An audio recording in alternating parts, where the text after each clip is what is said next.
نماز تو سندیسہ ہے وصل محبوب کا، محبوب کی چوکھٹ میں حاضری کا ایک موقع ہے جو نماز کے ذریعے سے نصیب ہوتا ہے۔ تو اگر کوئی شخص نماز کو اپنے لیے بوجھ سمجھتا ہے تو پھر وہ محبوب کی ملاقات کی اہمیت کو ہی نہیں جانتا۔ نماز کے لیے جب اذان پکاری جائے تو بندے کو خوشی، فرحت اور مسرت ہونی چاہیے کہ میں اب رب کے حضور حاضر ہوں گا، نہ یہ کہ وہ گھڑی پہ نظر ڈال کے کہے کہ ابھی تو آئے ہیں پھر دوبارہ اذان شروع ہو گئی، تو پھر اس کو شوق نہیں ہے مالک کے حضور حاضر ہونے کا۔ حضور علیہ الصلوۃ والسلام تو جب حضرت بلال حبشی کو نماز کے لیے اذان کا کہتے تو یہ ارشاد کرتے، ارحنا یا بلال، بلال اٹھو اور ہمارے دل کو راحت پہنچا دو۔ ارحنا یا بلال، بلال ہمارے قلب کو، ہمارے دل کو راحت پہنچا دو۔ تو یہ حضور کے قلب کی راحت، تسکین اور قرار کا سبب ہے۔ آقا کریم علیہ الصلوۃ والسلام نے معراج کی شب جہاں بہت سارے لوگوں کو عذابوں میں مبتلا دیکھا تو ایک شخص کو دیکھا، رجل مغیب فی نور العرش، کہ وہ عرش کے نور میں غائب تھا، اس کے اطراف میں نور ہی نور تھا اور وہ نور میں ڈوبا ہوا تھا۔ تو پوچھا کہ یہ کون خوش نصیب شخص ہے، کوئی فرشتہ ہے؟ تو جواب آیا فرشتہ نہیں ہے، یہ کوئی پیغمبر ہے؟ پیغمبر بھی نہیں ہے۔ تو یہ کون شخص ہے کہ جو انوار الہیہ کے حصار میں ہے اور ہر طرف نور ہی نور پھیلا ہے؟ تو جواب ملا کہ آپ کی امت کا یہ وہ فرد ہے جس میں 3 خوبیاں تھیں۔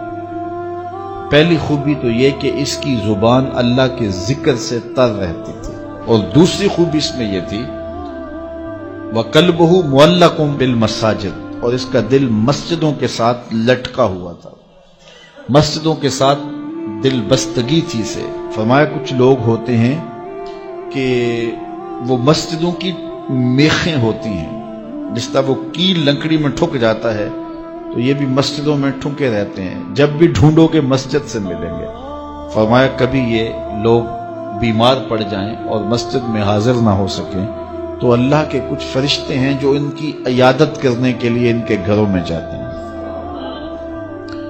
تو مسجدوں کی حاضری، مسجدوں کی تعمیر میں دلچسپی، مسجدوں کی آباد کاری کے لیے کوشش، مسجدوں کی صفائی ستھرائی کا اہتمام و التزام، مسجد کی تعمیرات کے مراحل میں دن رات ان سے وابستہ رہنا، یہ خوش نصیب لوگوں کا مقصود ہے۔ فرمایا کہ اللہ کے گھر وہی تعمیر کرتے ہیں جو اللہ اور پچھلے دن پر ایمان لاتے ہیں۔ تو مسجدوں کی تعمیر یقیناً اللہ جل شانہ کی خاص رضا نصیب کرتی ہے۔ ایک روایت میں آتا ہے جس نے تتر کے گھونسلے کے برابر مسجد کی تعمیر کی، فرمایا اللہ جنت میں اس کا محل بنا رہا ہے، اللہ اس کا محل تعمیر کرے گا، اس کو محل عطا کرے گا۔ تو یہ تعمیر مسجد یہ خوش نصیب لوگوں کا مقصود ہے۔ تو مسجدوں کی آبادی اور مسجدوں میں وابستہ رہنا اور دل بستہ ہونا مساجد کے ساتھ، یہ خوش نصیب لوگوں کا مقصود ہے۔ تو بدبخت لوگوں کو یہ سعادت نصیب نہیں ہوتی۔ اچھا، تیسری بات فرمایا کہ جو اس شخص کی خوبی ہے یہ آج تک اپنے والد گرامی اور اپنی والدہ ماجدہ کو گالی کا سبب نہیں بنا، یعنی کبھی اس نے کوئی ایسا فعل نہیں کیا کہ لوگوں نے کہا کہ یہ کس ماں باپ کا بیٹا ہے اور لوگوں نے اس کے ماں باپ کو برا کہا ہو اس کی وجہ سے۔